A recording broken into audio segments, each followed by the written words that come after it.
Hello. Good morning, all of you. Am I audible? Yes, ma'am. Okay. So we will start our lecture. What we have covered at last lecture. Last lecture मध्ये काय बघितलं आपण? Anyone? Third chapter revision. Okay. Third chapter ची revision बघितली. Have you studied or started the assignment writing? Yes, ma'am. Assignment writing start केलं का सगळ्यांनी? Yes or no? Yes, ma'am. Yes, ma'am. Okay, तर स्टार्ट करा. आज आपण आपला नेक्स्ट चॅप्टर स्टार्ट करत आहोत. ओके, थर्ड चॅप्टर मध्ये कोणाला काही प्रॉब्लेम आहे का अजून? No, ma'am. No, ma'am. Okay. No, ma'am. तर टेस्ट कशी होती? आपण सरप्राईज टेस्ट घेतली होती बघा काल. कशी होती चॅप्टरची? थर्ड चॅप्टरची surprise test we have conducted. How was the test? Easy. Anyone? Easy होती. Easy. दिली का सगळ्यांनी? Yes, ma'am. Yes, ma'am. Okay, start study. तर आज आपण 2 लेक्चर घेणार आहोत बघा. तर फर्स्ट लेक्चरला आपण आपला सिलेबस बघूयात आणि नेक्स्ट जनरल डिस्कशन करूयात. ओके, तुमचे काही प्रॉब्लेम असतील ते वगैरे बघूयात आपण. ओके, स्कॉलरशिप फॉर्म भरताय का सगळ्यांनी? 1, 2, 3 दिवसात कॉलेजचं नाव येऊन जाईल आपल्या. बाकीची इन्फॉर्मेशन कलेक्ट करा, बाकीचं भरायला स्टार्ट करा. Okay, understood all of you? Okay, ma'am. आणि मला एक ज्या लोकांनी फी 50% कम्प्लीट आहे असं सांगितलं होतं, त्या लोकांनी अजून एकदा मेसेज करा किंवा मला कॉल करा. म्हणजे ते खूप सारे मेसेजेस झालेले आहेत, त्यामुळे मलाच कन्फ्युजन व्हायला लागले कोणाला पाठवायचं आणि कोणाला नाही. स्कॅन करून तुम्ही मला ज्यांना खरंच 70 डॉक्युमेंटची गरज आहे अशाच लोकांनी फक्त सांगा की सिरियसली त्यांच्याकडे आहेत तरी पण तुम्ही रिपीट मागताय असं नाही करायचंय. तुमच्याकडे असतील तर तुम्ही फॉर्म भरा आणि खरंच जर तुम्हाला तुमच्याकडे डॉक्युमेंट नसतील तर मला कॉल करा इंडिव्हिज्युअली. तर कॉल केल्यानंतर मी तुम्हाला देईन डॉक्युमेंट्स. ओके, समजलं सगळ्यांना? Yes, ma'am. Yes, ma'am. Yes, ma'am. Now we will start our lecture. Join fast. Only 37 students have joined. What was the problem? What is the problem?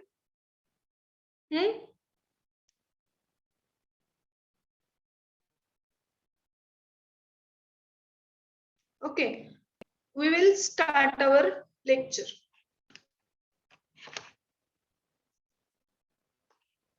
I'm sharing the screen here. Tell me it is visible or not.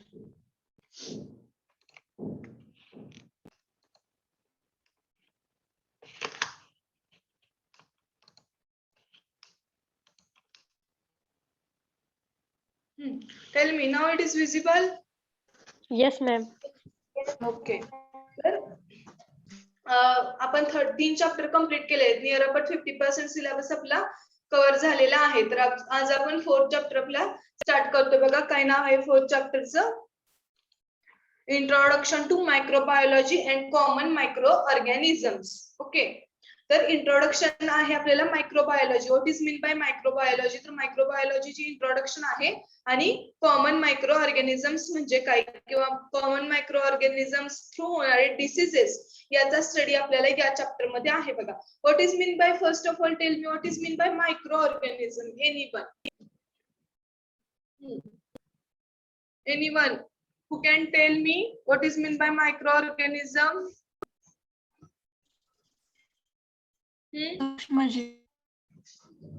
सूक्ष्मजीव.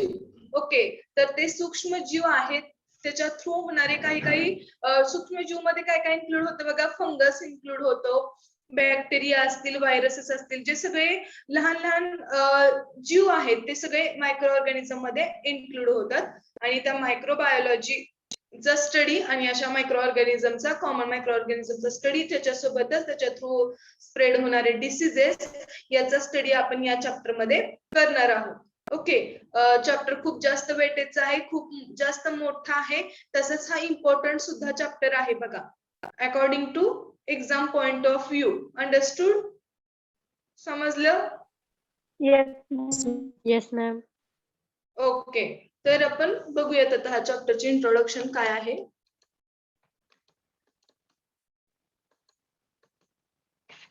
Okay, learning objective. तर learning objective काय आहे बघा या चॅप्टरचे किंवा learning हे chapter study केल्यानंतर, हा चॅप्टर स्टडी केल्यानंतर स्टुडंटला काय येईल किंवा कशासाठी हे वेट. तर लर्निंग ऑब्जेक्टिव्ह काय आहेत याचे बघूयात आपण. Screen is visible? No, ma'am. No, ma'am. Wait for 1 minute.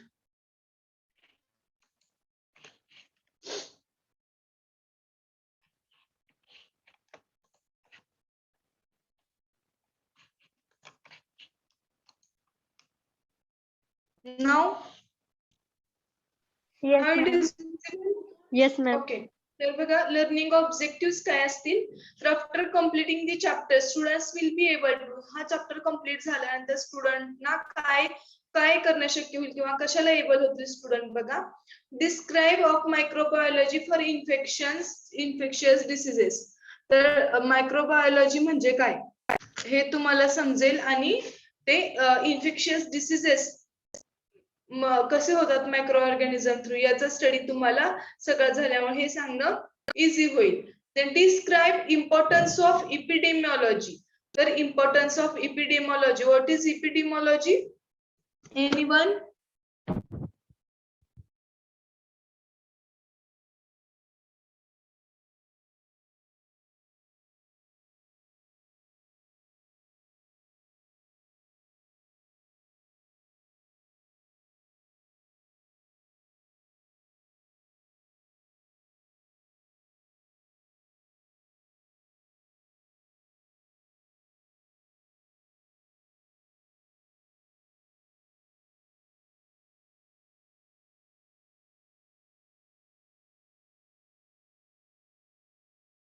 Yes. हा म्हणजे काय माहित आहे का? तर बघा हा चॅप्टर स्टडी झाल्यानंतर या चॅप्टरचा स्टडी केल्यानंतर इपिडेमॉलॉजीचं काय इम्पॉर्टन्स आहे किंवा इम्पॉर्टन्स इपिडेमॉलॉजी म्हणजे काय हे सांगणं इझी होईल स्टुडंटला. Am I audible all of you? Yes, ma'am. Yes, ma'am. Let's see what is mean by actually epidemiology. Epidemiology म्हणजे काय बघा. A branch of medicines which deals with incidence, distribution and possible control of disease and other factor relating to health. तर इपिडेमॉलॉजी म्हणजे काय आहे? इपिडेमॉलॉजी एक अशी branch आहे की ते इन्सिडन्स असेल किंवा डिसीजचं डिस्ट्रीब्युशन असेल किंवा हेल्थ रिलेटेड डिसीजेस आहे त्याचा आउटब्रेक असेल याच्यासोबत डील करणारी किंवा याचा स्टडी करणारी जे एक ब्रांच आहे तर ती म्हणजे इपिडेमॉलॉजी. What is that?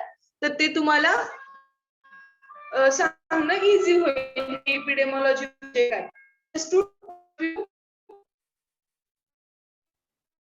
का?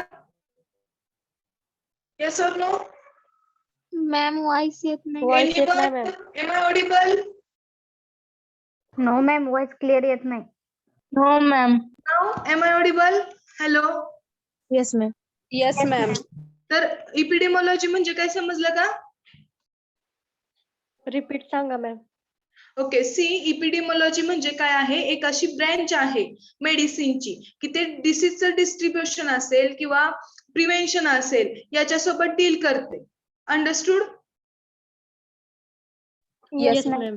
तर Yes, हा ma'am. चॅप्टर स्टडी केल्यानंतर डिस्ट्रीब्युशन असेल डिसीजचं एखाद्या किंवा आउटब्रेक असेल तर त्याचा स्टडी करणे इझी होईल स्टुडंटला. Then describe positive agents epidemiology clinical presentations and role of pharmacist in prevention of. तर पॉझिटिव्ह एजंट्स किंवा positive what is mean by positive agent? Positive agent म्हणजे त्या एजंटमुळे एखादा डिसीज होतो.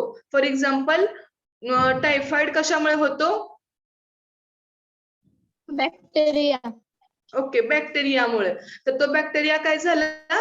टायफॉइडचा पॉझिटिव्ह एजंट झाला. तर असा positive agent and then epidemiology then clinical presentation and role of pharmacist in prevention of. तर clinical presentation. What is clinical presentation? Clinical presentation means जो काही त्याचं हे आहे क्लिनिकल स्क्रीनिंग आहे किंवा कसा डिसीज आहे किंवा त्याचे सिम्पटम्स काय आहेत हे आणि फार्मसिस्टचा रोल ते डिसीज प्रिव्हेंट करण्यासाठी काय आहे हे सगळं इझिली समजून जाईल. देन कुठल्या कुठल्या डिसीजेस मध्ये स्पेशली बघा epidemiology clinical presentation and role of pharmacist in prevention of which diseases? Respiratory infections of or intestinal infections. तर respiratory infections. What is respiratory infection? Respiratory सिस्टीमला होणारे डिसीजेस आणि तिथं होणारे इन्फेक्शन्स याच्या बद्दल रोल ऑफ फार्मासिस्ट असेल किंवा इपिडेमॉलॉजी असेल पॉझिटिव्ह एजंट्स असतील डिफरंट टाइपचे डिसीज असतील बघा त्याचा सगळा स्टडी करणे इझी होईल. Then intestinal infection. What is intestinal infection? जे की इंटेस्टाइन रिलेटेड डिसीजेस आहेत किंवा इंटेस्टाइन रिलेटेड इन्फेक्शन्स आहेत त्याचा study. Then arthropod borne infections. What is arthropod? Arthropod आपण बघणार आहोत वन बाय वन. तर ऑर्थोपॉड बॉर्न इन्फेक्शन्स जे आहेत मलेरिया डेंग्यू सारखे तर याचा स्टडी असेल. देन सरफेस इन्फेक्शन्स असतील. What is surface infection? जे की स्किनला वगैरे होतात इन्फेक्शन्स, फंगस इन्फेक्शन्स वगैरे. Then sexually transmitted diseases, STDs, HIV आणि एड्स या सगळ्याबद्दल इन्फॉर्मेशन तुम्हाला येऊन जाईल. हे आहेत लर्निंग ऑब्जेक्टिव्ह या चॅप्टरचे. Understood? Yes, ma'am. Yes, ma'am. समजलं का? Yes, ma'am. Yes, ma'am. Yes, ma'am. Okay. तर नेक्स्ट पार्ट आहे आपलं introduction.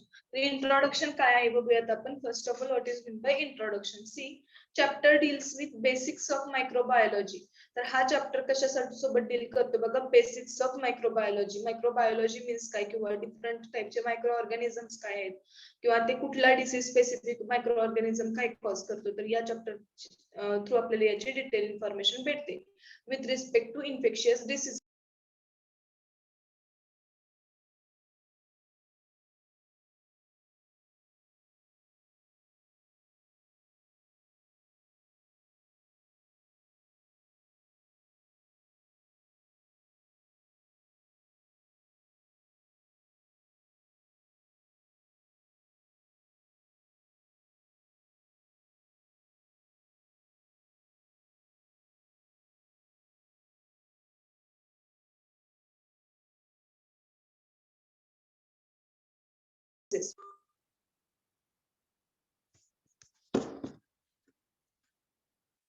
Okay.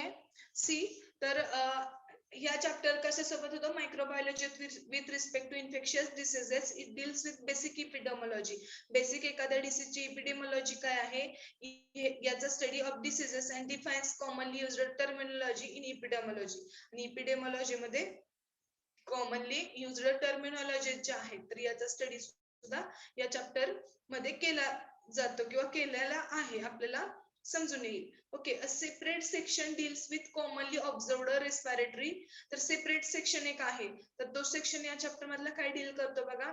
Commonly observed respiratory इंटेस्टायनल और आर्थ्रोपॉड बॉर्न सरफेस इन्फेक्शन्स. तर रेस्पिरेटरी डिसीजेस असतील, रेस्पिरेटरी सिस्टीमला होणारे इन्फेक्शन्स असतील, इंटेस्टायनल इन्फेक्शन्स असतील, ऑर्थोपॉड बॉर्न इन्फेक्शन्स असतील किंवा सरफेस इन्फेक्शन्स असतील, और sexually transmitted diseases, sexually transmitted diseases असतील, या सगळ्यांसोबत हा चॅप्टर डील करतो किंवा याची इन्फॉर्मेशन आपल्याला या चॅप्टर थ्रू भेटते. देन अजून कुठले डिसीजेस आहेत बघा? HIV, AIDS.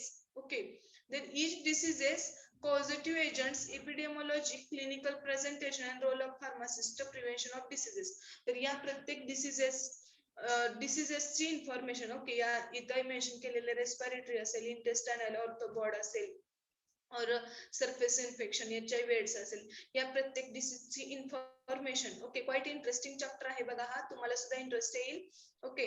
तर या प्रत्येक डिसीजची इन्फॉर्मेशन, त्याचा पॉझिटिव्ह ऑर्गॅनिझम कशामुळे तो डिसीज होतो, त्याचं प्रिव्हेन्शन और ट्रीटमेंट, या सगळ्यांची इन्फॉर्मेशन आपल्याला या चॅप्टर मधून घ्यायची आहे. आणि सोबतच काय घ्यायचंय? Role of pharmacist in prevention of diseases have been emphasized. तर हे सगळे डिसीजेस प्रिव्हेंट करण्यामध्ये फार्मासिस्टचा काय रोल आहे हे या चॅप्टर थ्रू आपल्याला कळतं. Understood all of you? Yes, ma'am. Yes, ma'am.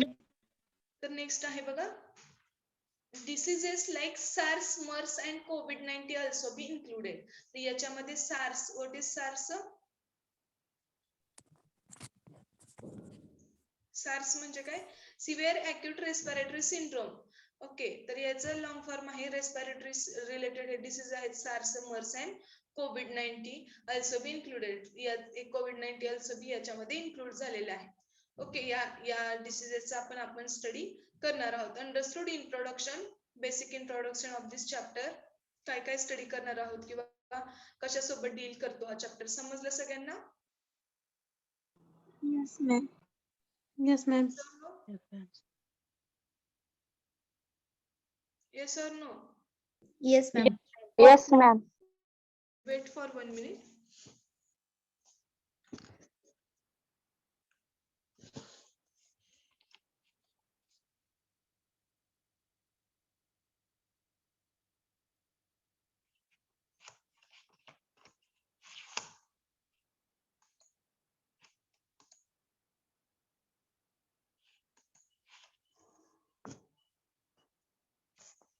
Okay, तर सी बघा, आपण इपिडेमॉलॉजी आता म्हणलं होतं, तर इपिडेमॉलॉजी म्हणजे काय बेसिक बघणार आहोत. Write down in your notebook. Okay, notebook मध्ये शॉर्ट मध्ये लिहायला चालू करा. ट्रिपल पी लिहिताय का सगळे? लास्ट लेक्चरला आपण डिस्कस केलं होतं, या चॅप्टर पासून तुम्ही स्टार्ट करायचं आहे ट्रिपल पी लिहायला. What is triple P? माहित आहे का ट्रिपल पी? त्या दिवशी एक्सप्लेन केलेला आहे. जो काही पार्ट होईल तो तर तुम्ही नोटबुक मध्ये लिहितच आहात शॉर्ट नोट्स म्हणून. ओके, तर तो स्टडी करायचा आहे तुम्ही लेक्चर झाल्यानंतर संध्याकाळी. आणि स्टडी केलेला पार्ट न बघता किंवा तुम्हाला जसं कन्व्हिनियंट होईल बघून सुद्धा तुम्ही एका पेजवर लिहायचं आहे शॉर्ट मध्ये. ओके, आता इपिडेमॉलॉजी ट्रिपल पी कसं लिहाल इपिडेमॉलॉजीची? तर इंट्रोडक्शन टू इपिडेमॉलॉजी लिहाल किंवा इपिडेमॉलॉजी मधून तुम्हाला काय समजलं त्या पार्टचा अभ्यास करून किंवा त्याची डेफिनेशन ऍक्युरेट असेल तर डेफिनेशन पाठ करून ते एका पेजवर लिहायचे आहे आणि ते पेजेस तुमच्याकडे व्यवस्थित ठेवायचे आहेत स्टेपल करून. नंतर ज्यावेळेस सबमिशन येईल त्यावेळेस ते ट्रिपल पी घेतलं जाईल. आता या चॅप्टर पासून स्टार्ट करा, राहिलेल्या चॅप्टरच्या आपण नंतर कव्हर करूया. म्हणजे आता साइड बाय साइड तुमच्या शॉर्ट नोट सोबत या ट्रिपल पी पण पूर्ण होतील. समजतंय?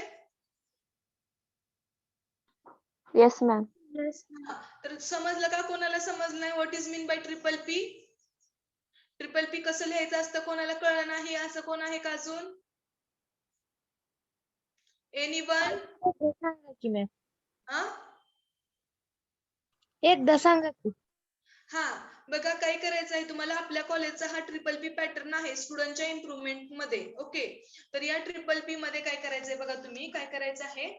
फर्स्ट ऑफ ऑल आज आपला फॉर एक्झाम्पल आज चौथा चॅप्टर आपला स्टार्ट झालेला आहे. तर चौथ्या चॅप्टर मधला आपण कुठला पार्ट बघितला? Introduction and epidemiology. तर हे तर तुम्ही मी सांगत असताना तुम्ही एक सेपरेट नोटबुक केली आपल्या एसपी ला. त्या नोटबुक मध्ये तुम्ही शॉर्ट नोट्स लिहितच आहात. येस ऑर नो लिहिताय का नाही? Yes ma'am. Yes, ma'am.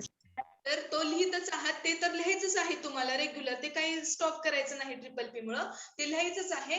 But for example आज आपण इपिडेमॉलॉजी आणि त्याचे ऍप्लिकेशन एवढा पार्ट आजच्या लेक्चरला कम्प्लीट केला. तर तुम्ही काय करायचं आहे, आजचं सगळे लेक्चर झाल्यानंतर ज्यावेळेस तुम्ही संध्याकाळी फ्री असता त्यावेळेस ती नोटबुक ओपन करायचं आहे. इपिडेमॉलॉजी आणि ऍप्लिकेशन ऑफ इपिडेमॉलॉजी हे स्टडी करायचं आहे. हे फिक्स करायचंच आहे तुम्ही. ओके, सगळ्यांच्या इम्प्रुव्हमेंट साठी आहे हे. आणि हे नसेल तर फायनल सबमिशन होणार नाही. बघा, तो इपिडेमॉलॉजी आणि ऍप्लिकेशन ऑफ चॅप्टर हे सगळं तुम्ही स्टडी करायचं आहे. लेक्चर मध्ये काय झालं हे बघायचं आहे. अभ्यास झाल्यानंतर ती नोटबुक बंद करून तुम्ही एक पेज घ्यायचं आहे.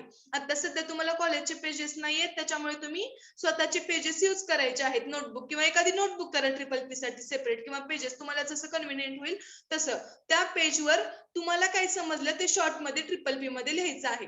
मग ते समटाइम आता नवीन नवीन एखाद्या स्टुडंटला कसं होईल, कम्प्लिटली नाही आठवणार आहे. तर नाही आठवले तर तुम्ही बघून अजून एकदा शॉर्ट मध्ये तेच लिहायचं आहे, जेणेकरून तुमच्या लक्षात तेच राहावं. म्हणजे काय आहे ट्रिपल पी. लक्षात आलं सगळ्यांच्या काय आहे ट्रिपल पी?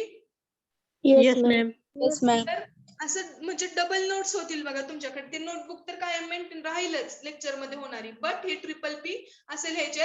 आणि प्रत्येक चॅप्टरच्या प्रत्येक बीटची ट्रिपल पी असली पाहिजे. ओळ ना ओळ चेक केली जाईल. सगळंच नाही लिहायचंय. तुम्हाला काय समजलं हे या ट्रिपल पी मध्ये लिहायचं आहे. अंडरस्टूड? मॅम, आधी झालेल्या चॅप्टरची पण लिहायची आहे का? आतापासून या चॅप्टरची थर्ड चॅप्टर फोर्थ चॅप्टर पासून स्टार्ट करा. नंतरचे ते नंतर बघूयात. मी सांगेन तुम्हाला एखाद्या संडेला किंवा डिस्कस करूयात आपण. ओके, आता या चॅप्टर पासून स्टार्ट करा. आणि कन्व्हिनियंट होत असेल तर मागचे पण करायचेच आहेत तुम्हाला chapter complete. Okay, triple P लिहून तुमचा स्टडी होणार आहे त्याच्यामध्ये. लिहायचं का हा? मॅम? इंट्रोडक्शन पासून लिहायचं का?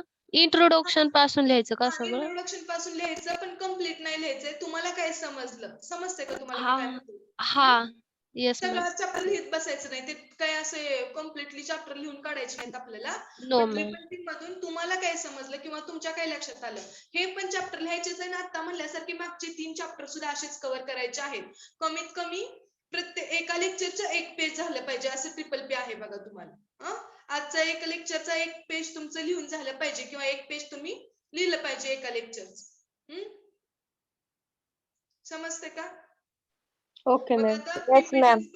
या चॅप्टरच्या तर आजपासून स्टार्ट करा. पण जसा तुम्हाला टाइम भेटेल तसा फर्स्ट चॅप्टर आपला इंट्रोडक्शन टू हेल्थ होता, तिथून सेकंड चॅप्टर थर्ड चॅप्टर सुद्धा ट्रिपल पी लिहायला स्टार्ट करा. सगळ्यांसाठी इन्स्ट्रक्शन्स आहेत ते. समजलं का? Yes ma'am. Yes, ma'am. Yes, सगळ्यांनी फर्स्ट चॅप्टर पासून स्टार्ट करा तुम्ही जसा टाइम बट आता हे रेग्युलरच्या रेग्युलर थर्ड पासून फोर्थ पासून कम्प्लीट करा. समजलं सगळ्यांना? येस और no? Yes ma'am. Yes, ma'am. Yes ma'am. Boys समजलं का नाही? असं लगेच समजत नाही बॉईजना. कोण आहेत? देशमुख आदित्य समजलं का? Yes, ma'am. स्वप्नील समजलं? Yes, ma'am. किरण Yes, ma'am. ट्रिपल पी लिहायचे. किरण तुम्ही का अनम्यूट करून सांगत नाही? तुम्ही काल नव्हता का लेक्चर मध्ये? सांगा बरं आता अनम्यूट करा. हा open your mic. Kiran answers देत नाही बघा तुम्ही. असं नाही करायचंय. मोरे रणजित समजलं तुम्हाला? केशव समजलं का? ट्रिपल पी काय आहे? परत म्हणायचं ना मॅडम समजलं नव्हतं. Yes, ma'am. सगळ्यांनी करायचं आहे हे. It is for your betterment. तुमच्या चांगल्यासाठी आहे हे. अंडरस्टूड? समजलं का? Yes ma'am. Yes, ma'am. हे इपिडेमॉलॉजी आपण बघूयात. What is mean by epidemiology? See, introduction to epidemiology आहे. Epidemiology is the study of determinants, distribution and frequency of diseases, who gets the disease and why it has following features. तर इपिडेमॉलॉजी काय आहे? एक study आहे. कशाचा study आहे? Determinants. Okay, डिसीजचे determinants असतील. Distribution and frequency of disease. Distribution, एखादा disease किती स्प्रेडिंग असेल किंवा त्याचं डिस्ट्रीब्युशन असेल. और फ्रिक्वेन्सी मीन्स काय? वारंवारता, किती वेळा तो रिपीट होतो. ओके, तर याचा सगळ्याचा स्टडी म्हणजे काय? Epidemiology. Who get the diseases and why. तर कोण डिसीजेस नी बाधित होतं किंवा कशासाठी? दॅट मीन्स काय? पॉझिटिव्ह ऑर्गॅनिझम याच्यात येईल. It has following features. हे म्हणजे इपिडेमॉलॉजी. लक्षात आलं का सगळ्यांच्या? What is mean by epidemiology? Yes, ma'am. समजते सगळ्यांना? Yes, ma'am. देन नेक्स्ट आहे बघा, इपिडेमॉलॉजिस्ट स्टडी सिक पीपल. तर इपिडेमॉलॉजिस्ट असतात. इपिडेमॉलॉजीचा स्टडी करणारे लोक असतात. सायंटिस्ट असतात. त्यांना काय म्हटलं जातं? इपिडेमॉलॉजिस्ट. जसं की डेमोग्राफीचा स्टडी करणारे डेमोग्राफर्स होते. अंडरस्टूड? तसं इपिडेमॉलॉजिस्ट असतात बघा, इपिडेमॉलॉजीचा स्टडी करणारे. अंडरस्टूड? Yes, ma'am. तर हे इपिडेमॉलॉजिस्ट स्टडी सिक पीपल. तर इपिडेमॉलॉजिस्ट आहेत ते सिक पीपलचा स्टडी करतात, आजारी पीपलचा स्टडी करतात. Epidemiologist study healthy people. तर इपिडेमॉलॉजिस्ट जे आहेत ते हेल्दी पीपलचा स्टडी करतात. They determine the crucial difference between those who get the disease and those who are spared. तर ते क्रुशियल डिफरन्स कोणामधलं सांगतात बघा? Diseases and those who are spared. तर डिसीजेस आणि ज्यांना डिसीज झाला आहे किंवा जे लोक डिसीज फ्री आहेत अशा लोकांचा डिफरन्स सांगतात ते. Epidemiologist study exposed people. तर एक्सपोज्ड पीपल असताना म्हणजे ते काही इन्क्लोज्ड वगैरे स्टडी नसतो त्यांचा. एक्सपोज्ड पीपल स्टडी असतो. Understood all of you? समजलं what is mean by epidemiology? Yes ma'am. Yes, ma'am. We will see next part. Next आहे applications of epidemiology. What is applications of epidemiology? See, to study the cause or etiology of diseases. तर cause असेल एखाद्या डिसीजचा. What is cause? तर तो disease कशामुळे होतो? Outbreak कशामुळे होतो? सिंपल आहे, पॉझिटिव्ह ऑर्गॅनिझम मुळे. तर तो कॉज असेल और इटिओलॉजी ऑफ डिसीजेस असेल और कंडिशन्स देन डिसऑर्डर्स.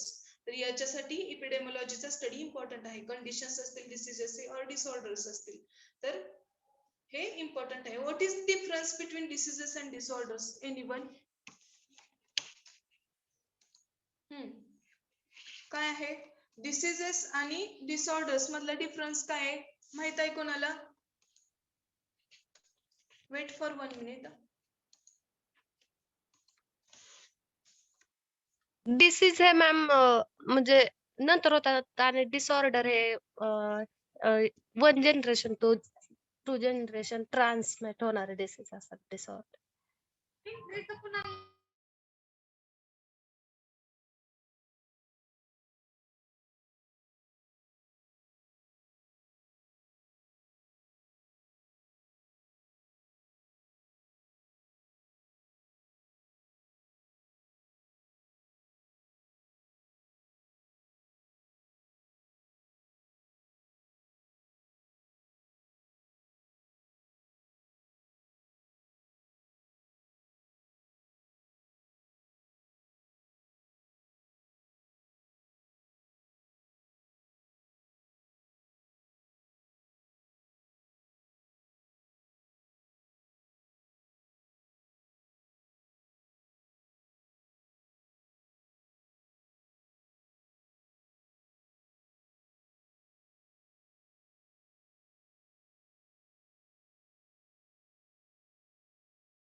डिसीजेस आणि डिसऑर्डर मधला what is difference between diseases and disorder?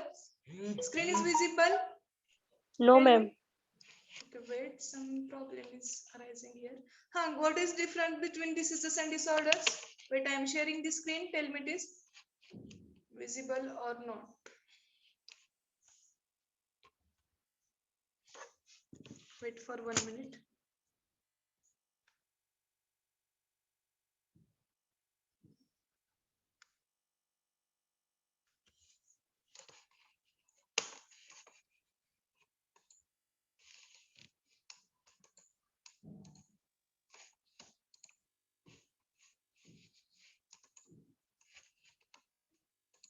Now tell me, screen is visible? Yes, ma'am. Yes, ma'am. So what is difference Yes, between diseases and ma'am. disorder? काय बघा सांगा. काय सांगत होता रुपाली तुम्ही? तर बघा डिसीजेस हे काय स्पेसिफिक और डिस्टिंक्ट असतात बघा. एखादा डिसीज झाला फॉर एक्झाम्पल टायफॉइड, तर डिसीजेस काय आहे स्पेसिफिक आहे. टायफॉइडचं काय असेल त्याचं पॉझिटिव्ह ऑर्गॅनिझम असेल त्याची ट्रीटमेंट असेल तर माहिती आपल्याला टायफॉइड झालं.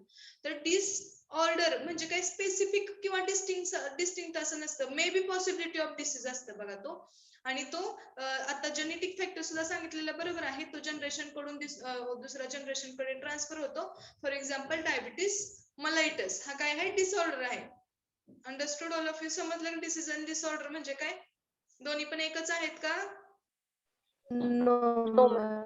डिसऑर्डर मीन्स काय फंक्शन मध्ये चेंज होणं बॉडीच्या आणि डिसीज लीड होणं म्हणजे काय डिसऑर्डर झालं. आणि डिसीज म्हणजे काय एखादा पॉझिटिव्ह ऑर्गॅनिझम येऊन डिसीज होणं म्हणजे काय आहे डिसीज आहे. लक्षात येते सगळ्यांच्या ऑल ऑफ यू? समजलं? Yes, ma'am. Okay, then to determine primary agent responsible or assertion causative factors. तर causative factors किंवा primary agents काय आहेत रिस्पॉन्सिबल आहेत या डिसीज साठी हे डिटरमाइन करणे. To determine the characteristics of agents और पॉझिटिव्ह फॅक्टर्स. तर एजंटचे कॅरेक्टरिस्टिक्स और पॉझिटिव्ह फॅक्टर्स चे कॅरेक्टरिस्टिक्स काय आहेत किंवा पॉझिटिव्ह फॅक्टर्स काय आहेत हे डिटरमाइन करणे इपिडेमोलॉजी मुळे इझी झालं. तर हे ऍप्लिकेशन्स आहेत इपिडेमोलॉजीचे. To determine the mode of transmission. तर mode of transmission, what is mode of transmission?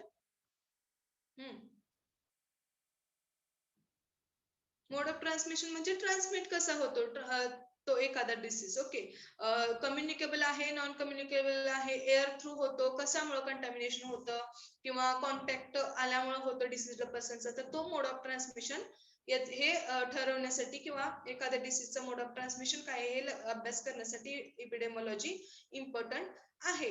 To determine contributory factors. What is contributory factors? त्याच्यामध्ये इन्व्हॉल्वड जे काही फॅक्टर्स आहेत तर ते डिटरमाइन करण्यासाठी. To identify and determine geographic factors. तर एखाद्या डिसीज मध्ये जिओग्राफिक फॅक्टर्स सुद्धा जास्त असतात बघा. ओके, तर तो जिओग्राफिक फॅक्टर्स. तर जिओग्राफिक फॅक्टर्स कसे असतील तर एखाद्या रिजन मध्ये स्पेसिफिक डिसीज होतो तर ते जिओग्राफिक फॅक्टर्स झाले त्याच्यामध्ये. अंडरस्टूड? किंवा त्या भागामध्येच त्या डिसीजची एपिडेमोलॉजी स्टडी केली जाते किंवा तिथे जास्त तो डिसीज होतो. Understood all of you? तर तो झाला जिओग्राफिकल रिजन किंवा जिओग्राफिकल फॅक्टर्स. अंडरस्टूड? समजते का what is mean bye geographical? तुम्ही म्हणाल जिओग्राफिकल फॅक्टर कसा कारणीभूत होतो किंवा जिओग्राफिक कसं डिसीजेस कॉज करू शकतो. तर एक्झाम्पल आहे बघा तुम्हाला सांगते. गॉइटर डिसीज माहित आहे गॉइटर? Yes, ma'am. कशामुळे होतो goitre? We have studied that. Anyone? Rupali कशामुळे होतो goitre? Ma'am, deficiency of iodine मुळे. डिफिशियन्सी ऑफ आयोडीन मुळे काय होतं गॉइटर मध्ये? तर जे काही ग्लँड आहेत आपली थायरॉइड ग्लँड वगैरे त्याच्यावर स्वेलिंग येतं आणि ते गळ्याच्या बाजूला असं स्वेलिंग झाल्यासारखं स्ट्रक्चर दिसतं. तर तो गॉइटर डिसीज स्पेसिफिकली कशामुळे होतो? Deficiency of iodine. बट याचं प्रमाण एका स्पेसिफिक रिजन आहे इंडियामधलं तर त्या रिजन मधील लोकांना हा डिसीज जास्त झाल्यासारखं किंवा जास्त आढळतो बघा. हिमालयीन प्रदेश माहित आहे? हिमालयीन प्रदेश, हिमालयीन प्रदेश मंडी वगैरे तिकडचा जो भाग आहे तर त्या भागामध्ये एक गॉइटर असणारे पीपल खूप सारे आढळतात. म्हणजे काय झालं तुम्हाला लक्षात यावं म्हणून एक्झाम्पल सांगते. लक्षात येते का? ज्या त्या रिजन वर सुद्धा समटाइम हे डिसीज फॅक्टर जिओग्राफिकल फॅक्टर सुद्धा काही डिसीजेसना कारणीभूत असतो बघा. हे सांगण्याचा उद्देश आहे यात. समजलं? किंवा जास्त नाही तुम्हाला लक्षात आलं तर सांगते, आपल्या इकडं अक्कलकोट आहे सोलापूरच्या जवळ, माहित आहे अक्कलकोटचा भाग? Yes, ma'am. Yes, ma'am. Yes. तर फिलारियासिस आपण बघणार आहोत, तो सुद्धा डिसीज आहे बघा आपल्याला स्टडीला. फिलारियासिस मीन्स काय? हत्ती रोग. काय होतं तुम्ही स्टडी केला असेल, आय थिंक 7वी 8वी ला होतं तुम्हाला स्टडी मध्ये. हत्ती रोग म्हणजे काय? Spelling of leg. Spelling of leg हे सिंपल आपण ते ऑब्झर्व करून सांगतो, बट ते कशामुळे होतं काय होतं याची आपण इपिडेमोलॉजी असेल किंवा सगळा स्टडी आपण बघणार आहोत. ओके,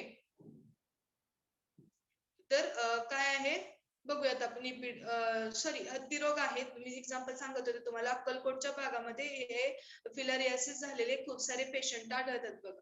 ओके, किंवा तिथं फिलारियाचं प्रमाण जास्त असेल, बट तो जिओग्राफिकल रिजन झाला त्याच्यासाठी. अंडरस्टूड? तर असं जिओग्राफिकल फॅक्टर सुद्धा समटाइम अफेक्ट करू शकतं. अंडरस्टूड? लक्षात आलं सगळ्यांच्या? Yes, ma'am. Yes, ma'am. Then epidemiology provides a basis for developing diseases control and prevention. तर epidemiology basis काय प्रोव्हाइड करते बघा, developing diseases control and prevention साठी.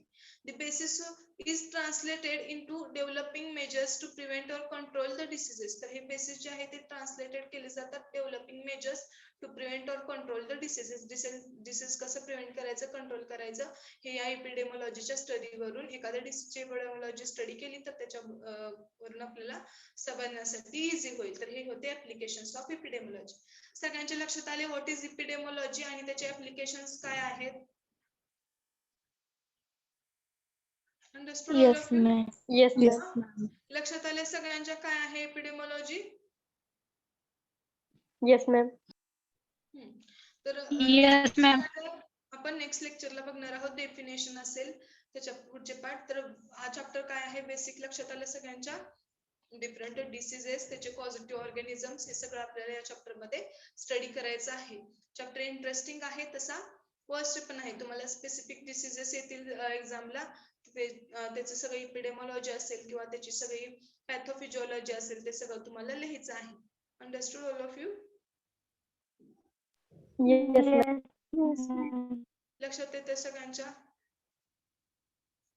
कोणाला काही प्रॉब्लेम आहे? Yes. मॅम ऍप्लिकेशन आणखी एकदा शॉर्ट मध्ये सांगा ना. Okay okay, I will tell you. See, applications of epidemiology. तर इपिडेमोलॉजी काय आहे हे लक्षात आले सगळ्यांच्या पहिल्यांदा? Yes, ma'am. Yes, ma'am. Repeat करायचंय? येस और नो? समजलंय ना इपिडेमोलॉजी म्हणजे काय आहे ते? पहिल्यांदा सांगा हे मला, समजलंय का? Yes, ma'am. तर Yes, ma'am. या इपिडेमोलॉजीचे ऍप्लिकेशन्स आपण बघूयात काय काय आहेत. To study the cause or etiology of diseases. तर एखाद्या डिसीजेसचा कॉज किंवा तो डिसीज कशामुळे होतो किंवा त्याची इटिओलॉजी काय आहे, तर कम्प्लीट थेरी त्या डिसीजची, तर तो स्टडी करणं इझी होतं आपल्याला या इपिडेमोलॉजीचा अभ्यास केल्यामुळे किंवा इपिडेमोलॉजीमुळे. और कंडिशन्स डिसऑर्डर किंवा त्या डिसीजेसच्या कंडिशन्स असतील किंवा डिसऑर्डर सुद्धा डिफरंट असतील त्या डिसीज थ्रू होणारे, तर काय होईल, याचा स्टडी करणे आपल्याला इझी होईल. To determine the primary agent responsible for assertion positive factor. तर प्रायमरी एजंट कुठला रिस्पॉन्सिबल आहे या इपिडेमोलॉजी साठी, किंवा या इपिडेमोलॉजी एखाद्या डिसीजच्या इपिडेमोलॉजीचा स्टडी केला आपण, तर त्याला प्रायमरी एजंट कुठला रिस्पॉन्सिबल आहे, सॉरी त्या डिसीजेस साठी असं म्हणायचं होतं मला, तर ते आपल्याला समजून जाईल. लक्षात येते का? Yes, ma'am. तर बघा, to determine the characteristics of agents और पॉझिटिव्ह फॅक्टर्स. तर कॅरेक्टरिस्टिक्स असतील एखादा डिसीजचे किंवा एजंट असेल, एखादा डिसीज कॉझिंग एजंट असेल, और पॉझिटिव्ह फॅक्टर्स असतील, तर हे सगळं डिटरमाइन करणे इझी होतं किंवा आपल्याला इपिडेमोलॉजीचा अभ्यास केल्यानंतर हे डिटरमाइन करता येतं. ओके, एखाद्या डिसीजच्या संदर्भात. To determine the mode of transmission. तर मोड ऑफ ट्रान्समिशन एखादा डिसीज कसा होतो, तो ब्लड टू ब्लड ट्रान्समिटर होत असेल किंवा कम्युनिकेबल असेल, एकाकडून दुसऱ्याकडे संसर्ग होत असेल किंवा त्या व्यक्तीच्या कॉन्टॅक्ट मध्ये आल्यामुळे एखादा डिसीज स्प्रेड होत असेल, तर ते मोड ऑफ ट्रान्समिशन आपल्याला समजेल किंवा त्याचा स्टडी करणे इझी होईल या इपिडेमोलॉजी.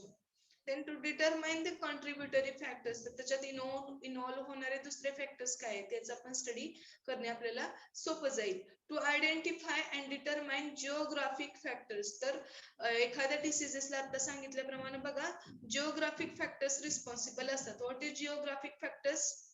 तर जिओग्राफिक फॅक्टर्स जे काही आहेत ते रिस्पॉन्सिबल असतात. तर ते जिओग्राफिक फॅक्टर्स काय आहेत? Screen is visible, tell me. Yes. Yes. तर ते जिओग्राफिक फॅक्टर्स काय आहेत हे सांगणे इझी होईल. Okay, to identify and determine geographic factors, then epidemiology provides a basis for development or disease control and prevention. तर epidemiology हे जे आहे ते बेसिस करते किंवा developing diseases and control and prevention याच्यासाठी काय करते, प्रोव्हाइड करते बघा. किंवा याचा स्टडी आपल्याला या ऍप्लिकेशन हे आहेत त्याचे, याच्या थ्रू आपल्याला एखाद्या डिसीजचा प्रॉपर स्टडी करणे इझी होईल. तर हे इपिडेमॉलॉजीचे ऍप्लिकेशन होते. लक्षात आलं सगळ्यांच्या? All of you? Yes, ma'am. Okay, next लेक्चरला आपण नेक्स्ट पार्ट बघणार आहोत आणि आज आपण एक सेकंड लेक्चर घेणार आहोत. Actually I want to discuss with you, मला तुमच्यासोबत एक डिस्कस करायचं आहे. आपण तुमच्या इम्प्रुव्हमेंटसाठी असे एक ऍक्टिव्हिटी करूयात का जे की आपल्या बेसिसवर असेल. ओके, मी तुम्हाला काय करत जाईन, सॅटरडेला प्रत्येक सॅटरडेला आपण आपला सगळा सिलेबस वगैरे झाल्यानंतर 4 ते 5 एक लेक्चर घेऊया. बघा हे तुमच्यासाठी आहे बरं का. तुम्ही जर याला रिस्पॉन्स दिला तर हे कंडक्ट होईल, नाहीतर मग आहे तसंच राहून जाईल आपलं. बघा 4 ते 5 आपण एक लेक्चर कंडक्ट करायचा आणि त्या लेक्चरमध्ये तुम्हाला एक्स्ट्रा करिक्युलर ऍक्टिव्हिटीज म्हणजे फॉर एक्झाम्पल नवीन फार्मामध्ये काही रिसर्च झालेत का, किंवा रिसर्च म्हणजे काय, किंवा क्लिनिकल ट्रायल्स असतात, एखादा ड्रग कसा बनवला जातो किंवा तो मार्केटमध्ये येईपर्यंत प्रोसेस काय आहेत, किंवा मेडिकल, आता बरेच लोक काय करणार आहेत डी फार्म नंतर मेडिकल टाकणार आहेत. ऍक्च्युली मेडिकल साठी काय काय रिक्वायरमेंट लागतात, काय करणार आहेत, याची सगळ्यांची इन्फॉर्मेशन एकेका लेक्चर मध्ये तुम्हाला दिली जाईल. परत अजून जे काही इंडस्ट्रीमध्ये जाणार आहेत तर त्यांना इंटरव्ह्यू स्किल्स काय लागतात किंवा पर्सनॅलिटी डेव्हलपमेंट स्किल्स काय आहेत, हे ऍक्च्युली तुमच्या सिलेबस मध्ये नाहीये, बट मला असं वाटलं की तुमच्यापर्यंत ते पोहोचवावं किंवा तुम्हाला ते सांगावं असं मला पर्सनली वाटत होतं, म्हणून मी तुमच्याशी डिस्कस करायचं आहे. असं एक सेशन ठेवूयात का आपण आपल्या आपल्या बेसिसवर? 9 ते 10 टक्के मॅम. Yes, ma'am. हे एक जण सांगा. मी कालच विचार केला आणि मला असं वाटलं की तुमची ओव्हरऑल डेव्हलपमेंट व्हावी असं मला वाटलं आणि मी म्हणलं की आपण एक सेशन घेऊयात आपल्या आपल्या बेसिसवर. ओके, हे की बियॉन्ड दिस सिलेबस होईल सगळं. Okay ma'am. येस. तुम्ही बघा तुमची इन्व्हॉल्वमेंट असेल तर हे सक्सेस होईल, नाही तर नाही. मी काही पॉइंट्स काढून ठेवलेले आहेत, मला माहित होतं तुम्ही घ्याच म्हणाल म्हणून. ओके ओके, घ्या, ma'am. तर आपण काय करूयात आणि ते खरं इंटरेस्टिंग असेल आपल्या सगळ्यांसाठी, ते खूप इंटरेस्टिंग असेल.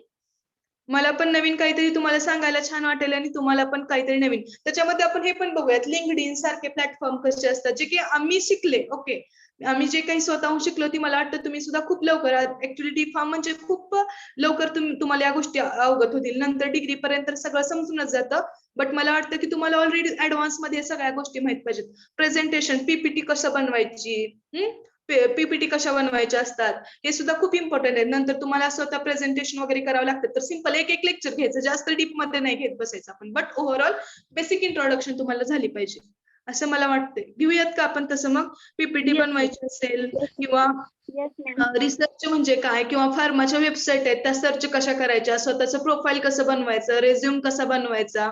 बरेच लोक काय करत आहेत बघा, डी फार्म झाल्यानंतर फक्त मेडिकल आहे एवढाच एक ऑप्शन त्याच्याजवळ आहे, किंवा हायर डिग्री एज्युकेशन असेल बी फार्म, एम फार्म, बट याच्यापेक्षा सुद्धा अजून खूप काय आहेत. गव्हर्नमेंट एक्झाम्स काय आहेत, एमपीएससी युपीएससी काय आहे, किंवा त्याचा स्टडी काय आहे, किंवा ते कसं करू शकता तुम्ही, किंवा आपल्या फार्मामध्ये सुद्धा डिफरंट गव्हर्नमेंट एक्झाम्स आहेत, जसं की ड्रग इन्स्पेक्टरच्या एक्झाम्स असतील, F&D च्या एक्झाम्स असतील, ते म्हणजे काय, एमपीएससी थ्रू सुद्धा जागा निघतात बघा आपल्या, किंवा झेडपीच्या जागा निघतात गव्हर्नमेंट फार्मसीचा, त्याचा स्टडी काय असतो, जीपॅट म्हणजे काय, या सगळ्याची स्टडी इन्फॉर्मेशन तुम्हाला द्यावी असं मला वाटते. म्हणून मी विचारत होते, can we start this session? Yes ma'am. Yes, ma'am. Listen, याच्यात कॉलेजचा काहीही संबंध नाहीये, ते फक्त तुमच्या ओव्हरऑल आपल्या स्टडीचा संबंध नाही ऍक्च्युली, कॉलेजचा नाही म्हणू शकत आहे, स्टडीचा तुमच्या सिलेबसचा संबंध नाहीये, तुमच्या ओव्हरऑल डेव्हलपमेंटसाठी हे सेशन असेल. इंटरेस्टेड आहात तुम्ही? Yes ma'am. Yes, Yes, ma'am. ma'am. पण ते पण करायचं नाही आपलं शेड्यूल. ओके, आता मला एक लेक्चर सेपरेट सापडले, एक्स्ट्रा लेक्चर सापडले आज, महामुनी मॅडम त्यांचं लेक्चर घेणार नाहीत, तर त्या लेक्चरला आपण घेऊयात हे सेशन. असं ज्यावेळेस तुम्हाला कधी फ्री टाइम मिळेल आपल्याला सगळ्यांना, त्यावेळेस हे कंडक्ट करूया आणि फिक्स एक आठवड्यात एक लेक्चर ठेवूयात सॅटर्डेचं 4 ते 5. म्हणजे सगळेच फ्री असतात त्यावेळेस, आपलं अकॅडमिक पण काय नसतं आणि काय नाही, त्यावेळेस 4 ते 5च्या वेळेमध्ये आपण ते कंडक्ट करून एक पॉईंट तुम्हाला समजून जाईल, तुम्हाला पण इंटरेस्ट येईल रोजच्या शेड्यूल मधून. Okay, yes ma'am. Yes, ma'am. आता या Yes, सॅटर्डेला ma'am. स्टार्ट करूयात आपण. ओके, या सॅटर्डेला स्टार्ट करूयात आणि आज पण आपण लेक्चर घेऊयात. आज आपण काय बघूयात, आता सेकंड लेक्चर घेणार आहे मी तुमचं.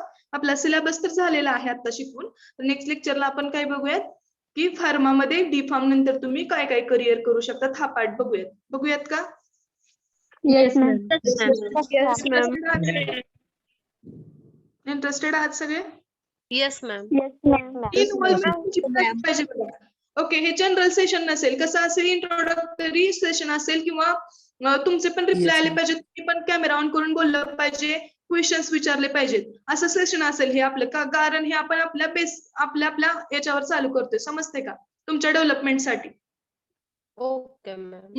मी एकटीच बोलणार, तुम्ही ऐकून घेणार असं नसेल हे सेशन आपलं. ओके, बियॉन्ड द सिलेबस असल्यामुळं हे सेशन असंच असेल. समजते सगळे? मॅम आम्ही पण गुगल वर सर्च करून नवीन हा, नवीन माहिती तुम्हाला पण सांगितलं बघू. जाईल, मग तुम्ही सांगायचं नेक्स्ट लेक्चरला असं असं आहे, स्वॅट अनालिसिस वगैरे खूप सारे पॉइंट्स आहेत त्याच्यात, एक पॉइंट्स आपण बघूयात. जनरल आहे हे तुमच्या डेव्हलपमेंटसाठी, समजलं?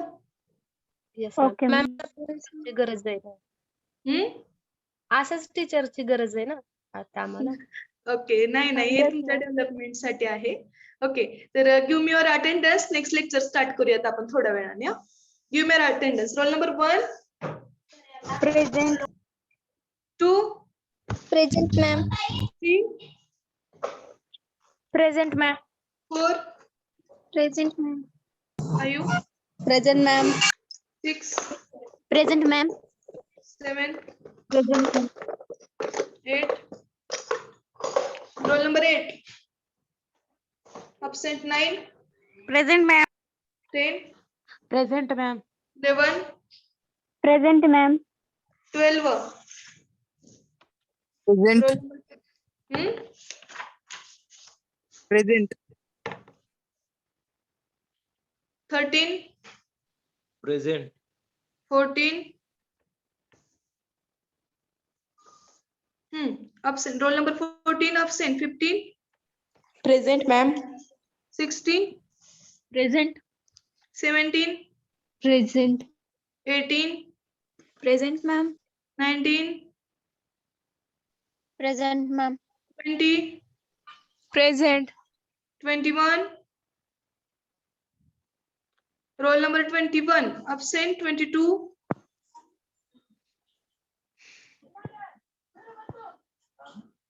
22 absent. 23, present ma'am. 24.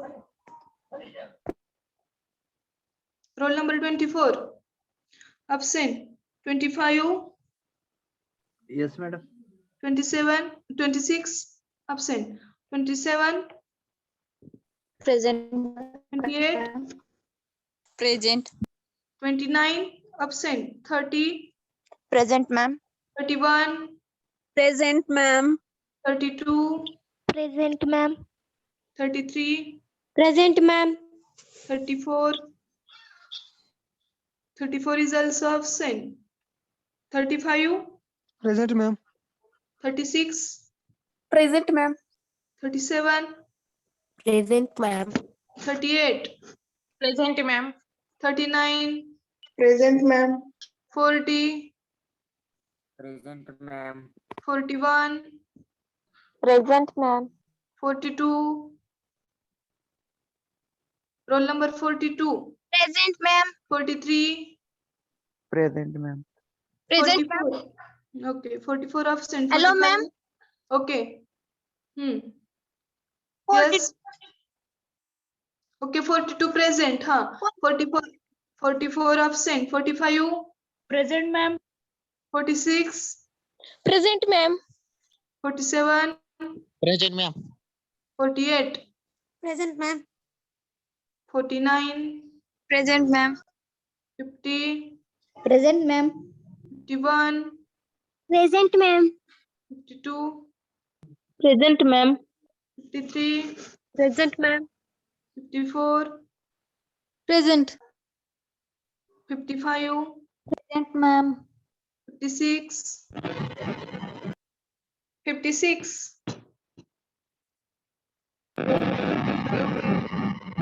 Okay, 57. Present, ma'am. 58. Present, ma'am. 59. Present, ma'am. 60. Present, ma'am. 61.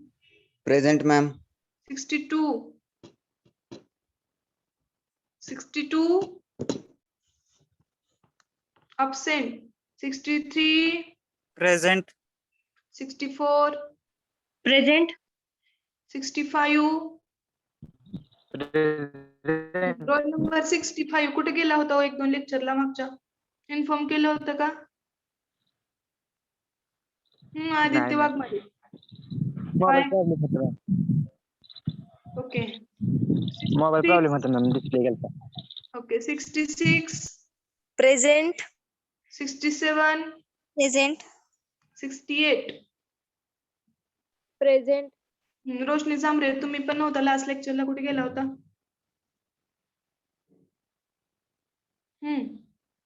Wear are you?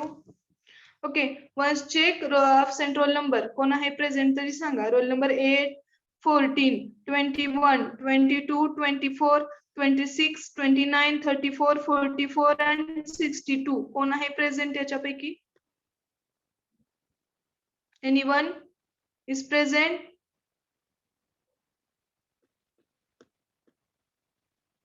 Yes. Anyone? आहे का कोणी प्रेझेंट? ओके. तर आजचा पाठ समजला का सगळ्यांना? चौथा चॅप्टर आपण चालू केलंय बघा. समजलं सगळ्यांना? कोणाला काही प्रॉब्लेम आहे? 12 प्रेझेंट. ओके. कोणाला काही प्रॉब्लेम आहे? No, ma'am. No, No, ma'am. ma'am. स्कॉलरशिपचा फॉर्म भरा सगळ्यांनी. 1-2 दिवसात तो इश्यू सॉल्व्ह होऊन जाईल. अजून काय असेल तरी सांगत चला. सगळ्या सब्जेक्ट समजते का? शॉर्ट मध्ये फीडबॅक घेऊयात आपण. फर्स्ट सब्जेक्ट कुठला आहे तुमचा? सुटिक्स. ओके. किती सिलेबस झाला सुटिक्सचा? 4th chapter चालू. चॅप्टर किती आहेत?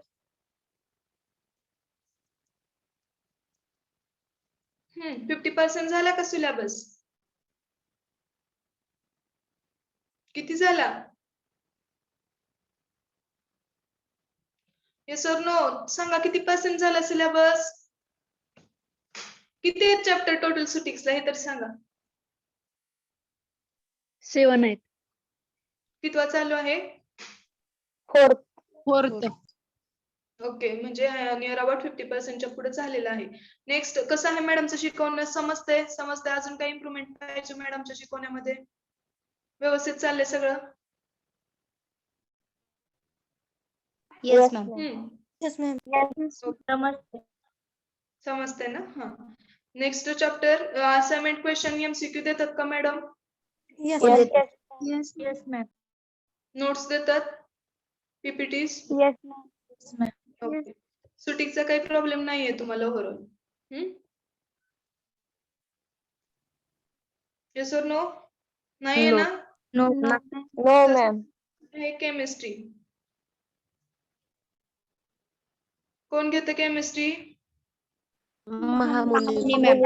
Harmony, ma'am. कसं झालंय केमिस्ट्री? समजते सगळ्यांना? समजते. समजते. Yes, ma'am. बस झाला. येस. Hello ma'am. हा बोला. 7वा चॅप्टर चालू. नाही, 8वा चालू आहे. 8वा chapter चालू. ओके आजचा चॅप्टर समजते का चालू सगळं? नोट्स देतात Yes, madam, ma'am. MCQ assignment question देतात. Yes ma'am okay. Next subject कुठला आहे? कोग्नोसी. कोण घेतं कोग्नोसी तुम्हाला?